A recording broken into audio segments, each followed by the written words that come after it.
Question 3. What have you learnt from your audience feedback? I created the questionnaire in order to obtain audience feedback from both the primary and secondary target audiences for the music video.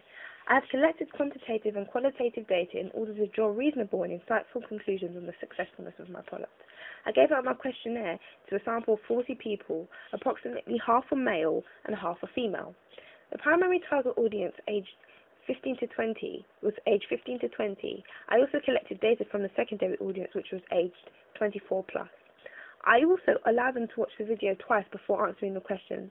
Upon analysing the data, I found that when asked, most of the sample agreed that the genre was pop. Only 10% of the sample, aged 24 plus, felt that it was R&B. I have learnt from the answers that props and costume help to maintain a star persona and image.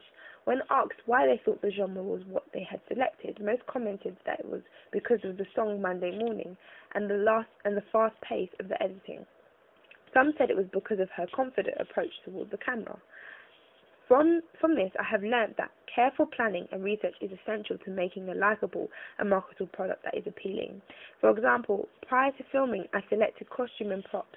I gave the actress the lyrics to learn many weeks before production began, so that she knew how to say them and get the timing right. Without practice, I would have encountered lip-syncing problems.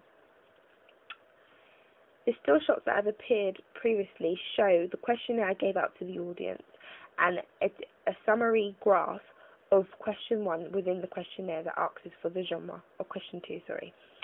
And there's still shots of where the audience pointed out the star's confident approach to the camera and the close-ups used to engage them into the production. The pictures below show that 50% of my questionnaire sample agreed that the still images below used in the video made the video look professional and different. One regarding the lip syncing said it looked as if she was singing all parts except for one small part which was mimed before it was played. I will take the last comment on board, and perhaps I should have paid closer attention to editing it so that all parts were in sync. Taking such constructive criticism on board is essential to creating a better production next time. I asked, were the special effects used appealing and why? 50% of the comments focused on the use of still pictures, stating that it made the video look professional and different, making me realise the importance of having motifs that challenge and develop existing codes and conventions in music videos. Many commented on the use of the blur effects as the song progressed towards the end, stating that it contrasted with the rest of the video and reinforced the idea of her leaving in another way, aside from her actually walking away. Such detailed feedback into technical decisions I made suggests that the narrative links that I made through camera angles, editing, mise-en-scène and lip-syncing were very clear for the audience, allowing them to become engaged with it. I also asked for additional comments, allowing responses to freely suggest areas for improvement. One commented on the use of flashing lights and colours.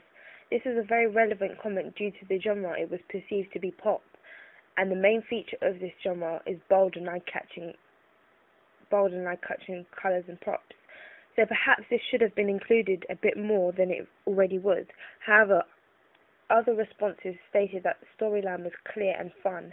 Comments on lighting suggest that it could have been improved, and the examples I showed were pointed out to me below or in the timeline.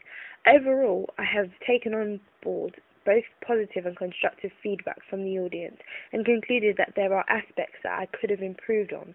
However, this did not impose on my ability to sustain the interest of the target audiences. Examples given by the audience can be seen on the timeline. Only 20% of the audience recognised the use of split screen used to emphasise her growth and aspirations to be a model and the distance between her and her boyfriend. This suggests to me that I should have made this more explicit by leaving the clips in the timeline for longer because my video was very fast paced. That's all for me for question 3.